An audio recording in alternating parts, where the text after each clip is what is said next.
ಸರಿಯಾಗಿ ಏಟ್ ತಿಂದಿದ್ರಂತೆ ನಿಮ್ಮ ಕೈಯಿಂದ. ಯಾರು? ನಿಮ್ಮಣ್ಣ ಜಗಳ ಮಾಡುವಾಗನ ನಾನು ಕರಾಟೆ ಚಾಂಪಿಯನ್ ಆಯಿತಾ. ನಾನು ಸ್ವಲ್ಪ ಅವಾಗಲೇ ಆ ಕಾಲದಲ್ಲೇ ನಾನು ಕರಾಟೆ, ಯಾವ ಬೆಲ್ಟ್? ಡಾನ್ಸು ಇಲ್ಲ. ನಾನು ಎಲ್ಲೋ ಬೆಲ್ಟ್ ಆದಮೇಲೆ ಸ್ಟಾಪ್ ಆಯಿತು. ಯಾಕಂದರೆ ಕೆಲವು ಸಲ ನಮಗೆ ಕಂಪ್ಲೀಟ್ ಮಾಡೋಕ್ಕಾಗ್ತಾ ಇರಲಿಲ್ಲ. ಕೆಲವು ಕಷ್ಟದ ಟೈಮು. ಸ್ಕೂಲ್ಗೆ ಹೋದ್ರೂ ಕೆಲವು ಸಲ ಫೀಸ್ ಕಟ್ದಿರಾ ನಾವು ಸ್ಕೂಲ್ಗೆ ಹೋಗ್ತಾ ಇರಲಿಲ್ಲ. ನನ್ನ ತಾಯಿ ಅಂತೂ ಹೇಗೆ ಅಂದರೆ ಕರಾಟೆನೂ ಕಲಿ, ಡಾನ್ಸು ಕಲಿ, ಏನೋ ಸ್ಟಡೀಸು ಕಂಪ್ಲೀಟ್ ಮಾಡಿ ಏನೇನು ಅವ್ರಿಗೆ ಕಾಣಿಸುತ್ತೆ, ಯಾರ್ಯಾರು ಏನೇನು ಹೇಳ್ತಾರೆ ಅದಕ್ಕೆಲ್ಲ ಜಾಯಿನ್ ಮಾಡಿಸ್ಬಿಡೋರು. ನಮ್ಮ ತಂದೆ ಫೀಸ್ ಕಟ್ಟಬೇಕಲ್ಲ, ಅವರು ಕಟ್ಟೋಕ್ಕಾಗ್ತಿರ್ಲಿಲ್ಲ. ಅಂದರೆ ಸ್ವಲ್ಪ ತೊಂದರೆ ಇರೋ ಟೈಮಲ್ಲೇ ಅದು ಯಾವುದು ಮಾಡೋಕ್ಕಾಗ್ತಿಲ್ಲ. ಆ ಥರ ಆಗಿ ಎಲ್ಲೋ ಬೆಲ್ಟಿಗೆ ಸ್ಟಾಪ್. ಬಟ್ ನಿಮ್ಮ ತಾಯಿಯ ಒಂದು ಇಂಟೆನ್ಷನ್ ಇವತ್ತು ನಿಮ್ಮನ್ನು ಇಲ್ಲಿ ತಂದು ನಿಲ್ಲಿಸಿರ್ಬೇಕಲ್ವಾ? ತಾಯಿದು ಇದೆ, ತಂದೆದು ಬಹಳ ಇದೆ. ತಂದೆ ಬಹಳ ದೊಡ್ಡ ಮಾಲಾಶ್ರೀ ಮ್ಯಾಮ್ ಅವರು ದೊಡ್ಡ ಫ್ಯಾನ್ ಅವರು. ಸೊ ಯಾವಾಗಲೂ ಹೇಳೋರು, ನೀನು ಮಾಲಾಶ್ರೀ ಥರ ಆಗಬೇಕು. ಅವ್ರದ್ದೇ ಸಿನಿಮಾ ನಾನು ಪ್ರೇಮ್ ಕೈದಿ ರೀಮೇಕ್ ಮಾಡಿದೆ. ಸೊ ಅವಾಗ ಅವ್ರು ಭಾಳ ಖುಷಿಯಾದರು. ನನ್ನ ಹೀರೋಯಿನ್ ಅವ್ರ ಸಿನಿಮಾನ ನೀನು ರೀಮೇಕ್ ಮಾಡ್ತಾ ಇದೆಯಾ ಅಂತ ಗೊತ್ತಲ್ಲ. ರೀಮೇಕ್ ಪ್ರೇಮ್ ಕೈದಿ ಅಂತ ಕನ್ನಡದಲ್ಲಿ ಸಹ ನಾನೇ ಮಾಡಿದೆ ಆ ಸಿನಿಮಾನ. ಸೊ ಅವ್ರು ದೊಡ್ಡ ಅಭಿಮಾನಿ. ನನ್ನ ತಂದೆದು ಅವ್ರಿಗೆ ತುಂಬ ಆಸೆ ಇತ್ತು. ಸೊ ಯಾವತ್ತಾದರೂ ಮೀಟ್ ಆಗಿದ್ರೆ ನಿಮ್ಮ ತಂದೆ ಮಾಲಾಶ್ರೀ ಅವ್ರನ್ನ? ನಾನು ಆಟೋ ಶಂಕರ್ ಮಾಡುವಾಗ ಒಂದ್ಸಲ ಅಂದರೆ ಅವರು ಹೋಗಿ ಮಾತಾಡಿಸ್ಲಿಲ್ಲ, ದೂರದಲ್ಲೇ ನೋಡಿದ್ರು. ನಾನು ಹೇಳ್ದೆ ಬನ್ನಿ ಡ್ಯಾಡಿ ಮಾತಾಡಿಸ್ತೀನಿ, ಅವ್ರು ತುಂಬ ಒಳ್ಳೆಯವರು, ನಂತರನೇ ಅವರು ಎಲ್ಲರ ಹತ್ರ ಚೆನ್ನಾಗಿ ಮಾತಾಡ್ತಾರೆ. ಅವರು ಇಲ್ಲ ಬೇಡ ಬೇಡ, ಅವರು ದೊಡ್ಡ ಹೀರೋಯಿನ್ ಅಲ್ವಾ, ನಾನು ಇಲ್ಲಿಂದಾನೇ ನೋಡ್ತೀನಿ ಅಂತ ಹೇಳಿದ್ರು. ಬಟ್ ಬಹಳ ಖುಷಿಯಾಗಿತ್ತು ನಾನು ಅವ್ರ ಪ್ರೊಡಕ್ಷನಲ್ಲಿ ನಾನು ವರ್ಕ್ ಮಾಡ್ತಾ ಇದ್ದೀನಿ ಅಂತ ಕೇಳಿ ಆ ಟೈಮಲ್ಲಿ. ಮೂಲತಃ ಮಂಗಳೂರವರು. ಸೊ ಮಂಗಳೂರಲ್ಲಿ ಗೌರಿ ಗಣೇಶ ಹಬ್ಬ ಯಾವ ಥರ ಸೆಲೆಬ್ರೇಟ್ ಮಾಡ್ತಾ ಇದ್ರಿ ನೀವು ಅಂತ? ನಮಗೆ ಆ ಟೈಮಲ್ಲೆಲ್ಲ ಏನು ಗೊತ್ತಾ, ಇಷ್ಟು ಗ್ರ್ಯಾಂಡಾಗೆಲ್ಲ ಆ ಥರ ಇರಲಿಲ್ಲ. ಒಂದು ಚಿಕ್ಕ ಪುಟ್ಟ ಗಣೇಶ ತರ್ತಾ ಇದ್ವಿ, ಏನು ಒಂದು ಅಲಂಕಾರ. ನಮ್ಮ ತಾಯಿ ಮುಂಚೆಯಿಂದನೂ ಈ ದೇವರು ಈ ಪೂಜೆ ವಿಷಯದಲ್ಲಿ ಎತ್ತಿದ ಕೈ. ಸೊ ಆ ಕಾಲದಿಂದನೂ ನಾವು ಅವಾಗೇನು ಸ್ವಲ್ಪ ರಿಚ್ನೆಸ್ ಕಡಿಮೆ ಇತ್ತು, ಇವಾಗ ಸ್ವಲ್ಪ ರಿಚ್ನೆಸ್ ಜಾಸ್ತಿ ಇದೆ, ಅಷ್ಟೇ ವ್ಯತ್ಯಾಸ. ಬಿಟ್ಟರೆ ಆ ಭಕ್ತಿ ಎಲ್ಲ ಆ ಟೈಮಲ್ಲಿ ಏನಿತ್ತು ಈಗಲೂ ಸಹ ಟೈಮ್ ಪೂಜೆ ಈಗಲೂ ಸಹ ಹಾಗೆ ಇದೆ. ಓಕೆ. ಸೊ ನಿಮಗೊಂದು ಇರುತ್ತಲ್ವಾ, ನಾನು ಆವಾಗ ಹಬ್ಬವನ್ನು ಆ ಥರ ಆಚರಣೆ ಮಾಡೋಕ್ಕಾಗಿಲ್ಲ, ಇವಾಗ ಮಾಡೋ ಎಲ್ಲ ಕೆಪಾಸಿಟಿ ನನಗಿದೆ, ಮಾಡ್ತಾ ಇದ್ದೀನಿ ಅಂದರೆ ಫಸ್ಟ್ ಆ ಥರ ಮಾಡಿದ್ದು ಯಾವಾಗ ಅಂತ? ಫಸ್ಟ್ ಮಾಡಿದ್ದು ನನ್ನ ಸಿನಿಮಾ ಬಂದ ಮೇಲೇ. ನಂದು ಯಾವುದು ನನಗೆ ಸರಿಯಾಗಿ ಆ ಇಯರ್ ಎಲ್ಲ ನೆನಪಿಲ್ಲ. ನನ್ನ ನಿನಗಾಗಿ ಚಿತ್ರ ಆದಮೇಲೆ, ಯಶಸ್ಸು ಕಂಡ ಮೇಲೆ ನಾವು ಆ ವರ್ಷ ಏನು ಮಾಡಿದ್ವಿ ಬಹಳ ಖುಷಿಯಿಂದ.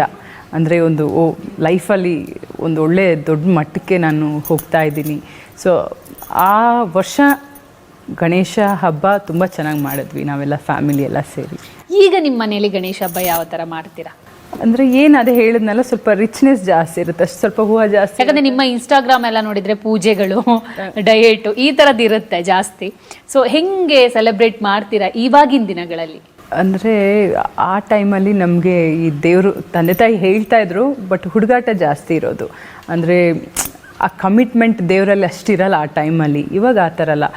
ದೇವ್ರದ್ದು ಯಾವುದೇ ಒಂದು ಕೆಲಸ ಮಾಡಬೇಕಂದ್ರೆ ಫಸ್ಟ್ ಎದ್ದು ದೇವ್ರಿಗೆ ಪೂಜೆ ಮಾಡಿ ಅದ ನಂತರನೇ ಬೇರೆ ಮನೆಯಿಂದ ಆಚೆ ಹೋಗೋದು. ಇನ್ನೊಂದು ಕೇಳಲೇಬೇಕು, ಗಣೇಶ ಹಬ್ಬ ಅಂದರೆ ಭೋಜನ, ಅಂದರೆ ಗಣೇಶನಿಗೆ ಭೋಜನ ಪ್ರಿಯ ಅಂತಾರೆ. ಲಾಡು, ನೈವೇದ್ಯ, ಮೋದಕ ಇಂಥದ್ದೆಲ್ಲ ತುಂಬ ಇಡ್ತಾರೆ. ಸೊ ನಿಮ್ಮ ಫೇವ್ರೆಟ್ ಪ್ರಸಾದ ಅಂತ ನಾವು ಹೇಳ್ಬೋದು, ಆ ಪ್ರಸಾದ ಯಾವುದು? ನೀವೇನೆಲ್ಲ ಕುಕ್ ಮಾಡ್ತೀರಾ ಅಂತ ಒಂದು ಕ್ಯೂರಿಯಾಸಿಟಿ. ಕುಕ್ಕಿಂಗ್ ಬಗ್ಗೆ ನೀವು ಮಾತಾಡೋಕ್ಕೆ ಹೋಗಲೇಬೇಡಿ, ನನಗೇನು ಬರಲ್ಲ. ಬಟ್ ನನಗೇನು ಬೇಕು ತಾಯಿ ಮಾಡಿಕೊಡ್ತಾರೆ. ದೇವ್ರಿಗೆ ಏನು ಪ್ರಸಾದ ಅಂತ ಹೇಳ್ತೀವಿ, ನನಗೆ ಈ ಥರದೇ ಸ್ವೀಟ್ಸ್ ಈ ಥರದೇ ಅಂತಲ್ಲ, ಏನು ಸ್ವೀಟ್ಸ್ ಕೊಟ್ಟರು ನಾನು ತಿಂತೀನಿ. ನನಗೆಲ್ಲ ಸ್ವೀಟ್ಸು ಇಷ್ಟ, ಅಲ್ಲಿ ಇಟ್ಟಿರೋದು ಆಲ್ಮೋಸ್ಟ್ ಎಲ್ಲನೂ ಇಷ್ಟ. ಮೈಸೂರು ಪಾಕ್ ಇಷ್ಟ. ದೇವ್ರಿಗೆ ಇಡ್ತೀವಲ್ಲ, ಬರೀ ಹೆಸರು ಮಾತ್ರ ದೇವ್ರಿಗೆ ಇಡೋದು, ಅದನ್ನು ಖಾಲಿ ಮಾಡೋದೆಲ್ಲ ನಾನೇ. ಸ್ವೀಟ್ ತಿಂದರೆ ದಪ್ಪ ಆಗ್ತಾರೆ ಅಂತ ಅಂತಾರೆ. ನೀವು 100% ದಪ್ಪ ಆಗ್ತಾರೆ. ವರ್ಕೌಟ್ ಮಾಡದೆ ಹೋದರೆ. ಆ್ಯಕ್ಚುಲಿ ನಾನು ಇವಾಗ ದಪ್ಪ ಆಗಿದ್ದೀನಿ ಆಗ ನೋಡೋಕ್ಕೆ ಹೋದರೆ. ಈ ಹಬ್ಬಗಳು ಬಂತು ಅಂದರೆ ಸಾಕು 3-4 kg ನಾನು ಜಾಸ್ತಿ ಆಗ್ತೀನಿ. ಯಾಕಂದರೆ ಸ್ವೀಟ್ಸ್ ಎಲ್ಲ ನಾನೇ ತಿನ್ನೋದಲ್ವಾ, ಹಾಗಾಗಿ. ಶಮಿಕನಿಗೆ ಗೌರಿ ಹಬ್ಬದ ಊಟ ಇಷ್ಟ ಆಗುತ್ತಾ? ಅಂದರೆ ಬರೀ ಗೌರಿ ಗಣೇಶ ಹಬ್ಬ ಅಂತಲ್ಲ, ಹಬ್ಬದ ಊಟ ಇಷ್ಟ ಆಗುತ್ತಾ?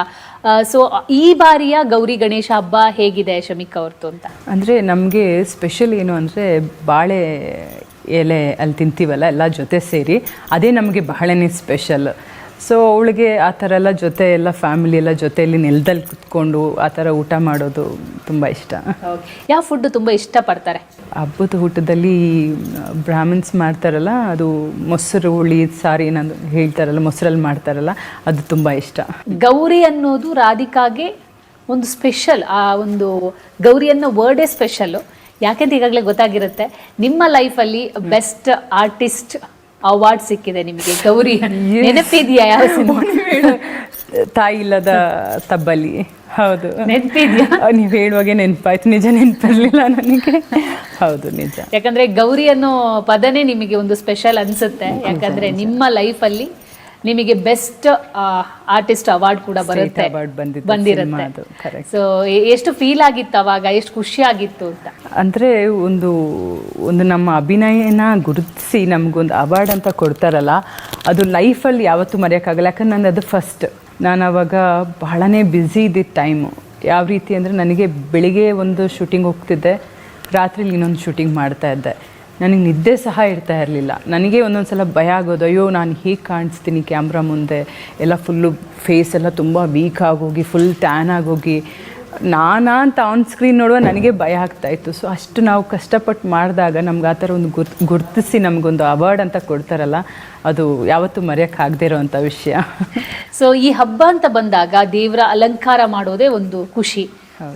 ರಾಧಿಕಾ ಯಾವತ್ತಾದರೂ ಅಲಂಕಾರ ಪ್ರಿಯನ? ಎರಡು ವಿಚಾರದಲ್ಲಿ, ಒಂದು ದೇವರ ಅಲಂಕಾರ, ಒಂದು ಸ್ವ ಅಲಂಕಾರ. ನನಗೆರಡೂ ಇಷ್ಟ. ನಾನು ಅಲಂಕಾರ ಮಾಡ್ಕೊಳ್ಳೋದು ಇಷ್ಟ, ದೇವ್ರಿಗೆ ಅಲಂಕಾರ ಮಾಡೋದು ಇಷ್ಟ. ನಾನು ಡೈಲಿ ಅಲಂಕಾರ ಮಾಡ್ಕೊಳ್ಳಲ್ಲ, ಬಟ್ ದೇವರಿಗೆ ದಿನನಿತ್ಯ ಹೂವಿನ ಅಲಂಕಾರ ಮತ್ತು ನೈವೇದ್ಯ, ಪೂಜೆ, ಪ್ರತಿನಿತ್ಯ ಬೆಳಿಗ್ಗೆ ಎದ್ದು ತಲೆ ಸ್ನಾನ ಮಾಡಿ ನಮ್ಮ ದಿನ ಪೂಜೆ ಇದ್ದೇ ಇರುತ್ತೆ. ಪೂಜೆ ಮಾಡಿದ್ರೆ ನಾವು ಬೇರೆ ಯಾವ ಕೆಲಸನೂ ಸ್ಟಾರ್ಟ್ ಮಾಡೋದಿಲ್ಲ. ಹಬ್ಬ ಅಂತ ಬಂದರೆ ರೆಡಿ ಆಗೋದು ಸಾಮಾನ್ಯ.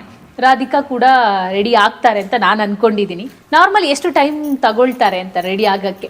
ಅದು ಡಿಪೆಂಡ್. ಯಾಕಂದರೆ ಈ ಥರ ಹಬ್ಬಗಳ ಟೈಮಲ್ಲೆಲ್ಲ ನಾನು ರೆಡಿ ಆಗಲ್ಲ, ನಮ್ಮ ಮೇಕಪ್ ಆರ್ಟಿಸ್ಟ್ಗಳು ಬಂದು, ಹೇರ್ ಸ್ಟೈಲಿಸ್ಟ್ ಬಂದು ರೆಡಿ ಮಾಡ್ತಾರೆ. ನಾನು ರೆಡಿ ಆಗೋದು ಅಂದರೆ ನನಗೆ 10 ನಿಮಿಷ, ಜಾಸ್ತಿ ಟೈಮ್ ತಗೊಳ್ಳೋದಿಲ್ಲ. ಬಟ್ ಅವ್ರು ಬಂದು ರೆಡಿ ಮಾಡೋದು ಸ್ವಲ್ಪ ಪ್ರೊಫೆಷ್ನಲ್ ಆಗಿ ಎಲ್ಲ ಟೈಮ್ ತಗೊಂಡು ಮಾಡ್ತಾರೆ. ಅವಾಗ ಒಂದು ಮಾತು ಹೇಳ್ತಾ ಇದ್ರು ನಿಮ್ಮ ತಾಯಿ ಕೂಡ, ನಾವು ಜೊತೆಗೆ ಎಲ್ಲ ಕಡೆಗೆ ಹೋಗ್ತೀವಿ, ಜೊತೆಗೆ ಬರ್ತಾ ಇರ್ತೀವಿ, ಒಂಥರ ಕೂಡು ಕುಟುಂಬ ತರನೇ ನೀವಿದ್ದೀರಿ. ನಿಮ್ಮ ಅಣ್ಣ, ನೀವು, ನಿಮ್ಮ ಅತ್ತಿಗೆ, ಮಕ್ಕಳು ಎಲ್ಲರೂ. ಸೊ ಫ್ಯಾಮಿಲಿಗೆ ಎಷ್ಟು ಇಂಪಾರ್ಟೆನ್ಸ್ ಕೊಡ್ತೀರಾ ರಾಧಿಕಾ ಅಂತ? ನನಗೆ ಫಸ್ಟ್ ನನ್ನ ಫ್ಯಾಮಿಲಿನೇ. ಯಾಕಂದರೆ ನನಗೆ ಫ್ರೆಂಡ್ಸೇ ಇಲ್ಲ. ಸೆಕೆಂಡ್ ಅಂತ ಹೇಳಕ್ಕೆ ನನಗೆ ಆಪ್ಷನ್ನೇ ಇಲ್ಲ. ನನಗೆ ಇವತ್ತವರೆಗೂ ಇಂಡಸ್ಟ್ರೀಲಿ ವರ್ಕ್ ಮಾಡ್ತೀನಿ, ವರ್ಕ್ ಆದಮೇಲೆ ಅಷ್ಟೇ ಮುಗೀತು. ಆಮೇಲೆ ಯಾರ ಹತ್ರನೂ ನಾನು ಟಚ್ಚಿರಲ್ಲ, ನಾನು ಎಲ್ಲೂ ಹೊರಗಡೆ ಹೋಗಲ್ಲ, ಸುತ್ತಾಡಲ್ಲ. ನಾನಾಯಿತು, ನನ್ನ ಕೆಲಸ ಆಯಿತು, ದೇವಸ್ಥಾನ ಎಲ್ಲಾದರೂ ಟ್ರಿಪ್, ಫ್ಯಾಮಿಲಿ ಜೊತೆ ಟ್ರಿಪ್ ಹೋಗೋದಾದರೆ ಅಷ್ಟೇ. ರಾಧಿಕಾಗೆ ಅದು ಸಿಚುವೇಶನ್ ಹಾಗೆ ಮಾಡ್ತಾ, ಅಥವಾ ನಿಜವಾಗ್ಲೂ ಹೊರಗಡೆ ಹೋಗಕ್ಕೆ ಇಷ್ಟ ಇಲ್ಲ, ಫ್ರೆಂಡ್ ಸರ್ಕಲ್ ಮಾಡ್ಕೊಳಕ್ಕೆ ಇಷ್ಟ ಇಲ್ಲ, ಅಥವಾ ಯಾರ ಜೊತೆನೂ ಅಷ್ಟು ಮಿಂಗಲ್ ಆಗಕ್ಕೆ ಇಷ್ಟ ಇಲ್ಲ? ಮಿಂಗಲ್ ಆಗಕ್ಕೆ ಇಷ್ಟ ಇಲ್ಲ ಅಂತಲ್ಲ, ನನ್ನ ಜೊತೆ ಯಾರ ಮಾತಾಡಿ ಅಂದರೆ ಕ್ಲೋಸ್ ಆಗಿದ್ರೆ ನಾನು ತುಂಬ ಮಾತಾಡ್ತೀನಿ. ಬಟ್ ಯಾರೂ ಇಲ್ಲ ಅಂದರೆ ಓಕೆ, ಪರವಾಗಿಲ್ಲ, ಆ ಥರ ಎಲ್ಲದಕ್ಕೂ ಅಡ್ಜಸ್ಟ್ ಆಗಿಬಿಡ್ತಾರೆ. ಸೊ ಅಂದರೆ ಏನಾಯಿತು, ಒಂದು ಆಟಾಡೋ ಟೈಮಲ್ಲಿ, ಅಂದರೆ ಒಂದು ಏಜಲ್ಲಿ ನಮಗೆ, ನಾನು ಕಾಲೇಜ್ ಅಂತ ನೋಡಿಲ್ಲ, ಫ್ರೆಂಡ್ ಸರ್ಕಲ್ ಅಂತ ಮಾಡ್ಕೊಂಡಿಲ್ಲ. ಸೊ ಆ ಟೈಮಲ್ಲೇ ನಾನು ಕೆಲಸ ಅಂತ ನಾನು ಸಿನಿಮಾ ಇಂಡಸ್ಟ್ರಿಗೆ ಬಂದುಬಿಟ್ಟೆ. ಸೊ ಅವತ್ತಿಂದನೇ ನನ್ನ ಕೆಲಸ ಅಂತ ನನ್ನ ಮೈಂಡಲ್ಲಿ ತುಂಬ್ಕೋತು. ಸೊ ಹಾಗಾಗಿ ನನಗಂಥ ಅವಕಾಶಗಳೇ ಸಿಗಲಿಲ್ಲ. ಆವಾಗ ಹೇಳ್ತಾ ಇದ್ರು ನಿಮ್ಮ ಅಣ್ಣನೇ, ಈ ಸಾರಿ ಉಡ್ಬೇಕಂತ ನೀವು ನನ್ನ ಹತ್ರ ಕೇಳಿದಾಗ ನಾನೊಂದಿಷ್ಟು ಆಪ್ಷನ್ಸ್ ಕೊಟ್ಟೆ. ಅದಕ್ಕೆ ಅವ್ರು ಅಂದ್ರು, ಒಮ್ಮೆ ರಾಧಿಕಾ ಅವರು ಸಾರಿ ಉಟ್ಟದ್ದನ್ನ ಅಥವಾ ಡ್ರೆಸ್ ಹಾಕಿದ್ದನ್ನ ಇನ್ನೊಂದ್ಸಲ ಹಾಕಲ್ಲ ಅಂತ. ಸೊ ಅಂದಾಜಿಷ್ಟು ಕಲೆಕ್ಷನ್ಸ್ ಇರ್ಬೋದು? ನಿಜಕ್ಕೂ ಗೊತ್ತಿಲ್ಲ, ಬಟ್ ನನಗೆ ತುಂಬ ಇಷ್ಟ ಆಯಿತು ಅಂದರೆ ನಾನು ರಿಪೀಟ್ ಮಾಡ್ತೀನಿ. ಯಾವುದೋ ಒಂದೊಂದು ತುಂಬ ಇಷ್ಟ ಆಯಿತು ಅಂದರೆ ನಾನು ಅದನ್ನು ಜೋಪಾನವಾಗಿ ಎತ್ತಿಟ್ಕೋತೀನಿ, ಇಲ್ಲಾಂದರೆ ಆಶ್ರಮಕ್ಕೆ ಕಳಿಸ್ಬಿಡ್ತೀನಿ. ಕಲೆಕ್ಷನ್ಸ್ ಒಂದು ಅಂದಾಜು ಅಂದರೆ ಯಾವುದನ್ನು ನಾನು ಸ್ಟಾಕ್ ಇಟ್ಕೊಳ್ಳಲ್ಲ. ನಂದು ಎಲ್ಲ ಒಂದು ಸಲ ವೇರ್ ಆದಮೇಲೆ ಯಾರಾದರೂ ಕೇಳಿದ್ರೆ, ಫ್ಯಾಮಿಲಿಲಿ ಯಾರಾದರೂ ಇಷ್ಟಪಡ್ತಾರೆ, ಸೊ ಅವ್ರಿಗೆ ಕೊಡ್ತೀನಿ. ಕೆಲವೊಂದು ಸ್ಯಾರೀಸ್ ನಮ್ಮ ತಾಯಿ ಇಟ್ಕೋತಾರೆ, ಕೆಲವೊಂದು ನನ್ನ ಅತ್ತಿಗೆ ಇಟ್ಕೋತಾರೆ, ಕೆಲವೊಂದು ಮಂಗಳೂರಿಗೆ ಕಳಿಸ್ತೀನಿ, ಕೆಲವೊಂದು ಆಶ್ರಮಕ್ಕೆ ಕೊಟ್ಬಿಡ್ತೀನಿ. ಸೊ ಯಾವುದು ಕಲೆಕ್ಷನ್ ಅಂತ ನಾನು ಸ್ಟಾಕ್ ಮಾಡಿ ಇಟ್ಕೊಳ್ಳಲ್ಲ. ಯಾಕಂದ್ರೆ ನಮಗೇನಾಗುತ್ತೆ, ಒಂದು ಸಲ ಯೂಸ್ ಮಾಡಿದ್ನ ಮತ್ತೆ ತಿರ್ಗಾ ನಾವು ಯಾವ ಚಾನಲ್ಗೂ, ಇವಾಗ ನೀವೇ ನೋಡಿ, ನೀವು ಈ ಸ್ಯಾರಿನೆಲ್ಲೋ ಹಾಕೊಂಡಿದ್ದೀರಾ ಅಂತ ಹೇಳಿದ್ರಿ. ಸೊ ಹಾಗೆ ಯಾರು ರಿಪೀಟ್ ಮಾಡಕ್ ಬಿಡಲ್ಲ. ಓಕೆ, ಈ ಸಮಯದಲ್ಲಿ ತಂದೆ ಇರಬೇಕಿತ್ತು ಅಂತ ನಿಮಗೆ ಅನ್ಸುತ್ತಾ ಅಂತ? 100% ಅನಿಸುತ್ತೆ. ಯಾವುದೇ ಮಗಳಿಗಾದರೂ ತಂದೆ ಬೇಕೇ ಬೇಕಲ್ವ, ಯಾಕಂದರೆ ನಮ್ಮ ತಂದೆದು ಡ್ರೀಮ್ ಪ್ರಾಜೆಕ್ಟ್ ಆಗಿತ್ತಿದ್ದು. ಈ ಸಿನಿಮಾ ಸ್ಟಾರ್ಟ್ ಮಾಡಿದ ದಿವಸದಿಂದ ಅವ್ರು ಒಂದೇ ಮಾತಿದ್ದಿದ್ದು, ನಾನು ಈ ಸಿನಿಮಾನ ಫಸ್ಟ್ ಡೇ ನಾನು ಥಿಯೇಟ್ರಲ್ಲಿ ಹೋಗಿ ಜನರ ಜೊತೆ ನಾನು ಆ ಜನರು ರಿಯಾಕ್ಷನ್ ಹೇಗಿರುತ್ತೆ ನೋಡಬೇಕು. 100% ಹೇಳ್ತೀನಿ, ಈ ಸಿನಿಮಾ ತುಂಬ ಚೆನ್ನಾಗಿ ಬರುತ್ತೆ. ನನಗೆ ಹೇಳೋರು ಕೆಲವು ಸಲ ಅವ್ರು ಲೊಕೇಶನ್ಗೆ ಬರೋರು, ಸಿನಿಮಾ ಅಂದರೆ ಶೂಟಿಂಗ್ ನಡೀತಾ ಇರೋದನ್ನ ನೋಡೋಕ್ಕೆ. ಕೆಲವು ಸಲ ನನಗೆ ಹೇಳೋರು, ಮೇಕಪ್ ತೆಗಿದ್ದೀರ ನೀನು ಹಾಗೆ ಬಾ ಮನೆಗೆ, ನಾನು ನೀನು ನೋಡಬೇಕು ಅಂತ. ಸೊ ಅವ್ರಿಗೋಸ್ಕರ ಮೇಕಪ್ ತೆಗಿದಿರ ಆ ಕಾಳಿ ಗೆಟಪ್ಪಲ್ಲಿರ್ಬೋದು, ಈ ಗೆಟಪ್ಪಲ್ಲಿರ್ಬೋದು, ನಾನು ಹಾಗೆ ಮನೆಗೆ ಬರ್ತಿದ್ದೆ. ಅವ್ರಿಗೆ ಕಾಳಿ ಗೆಟಪ್ ಅಂತೂ ಭಾಳ ಇಷ್ಟ ಆಗ್ತಿತ್ತು. ಅಂದರೆ ಅದರಲ್ಲಿ ಸ್ವಲ್ಪ ಒಂಥರ ಕಾಣಿಸ್ತಿದ್ದ. ಸೊ ಹೇಳ್ತಾಯಿದ್ರು ಹಾಗೆ ಬಾ ಅಂತ. ನಾನು ಅವ್ರಿಗೋಸ್ಕರ ಮೇಕಪ್ ರಿಮೂವ್ ಮಾಡ್ದಿರ ಲೊಕೇಶನಿಂದ ಇಲ್ಲಿಗೆ ಹಾಗೆ ಬರ್ತಾ ಇದ್ದೆ.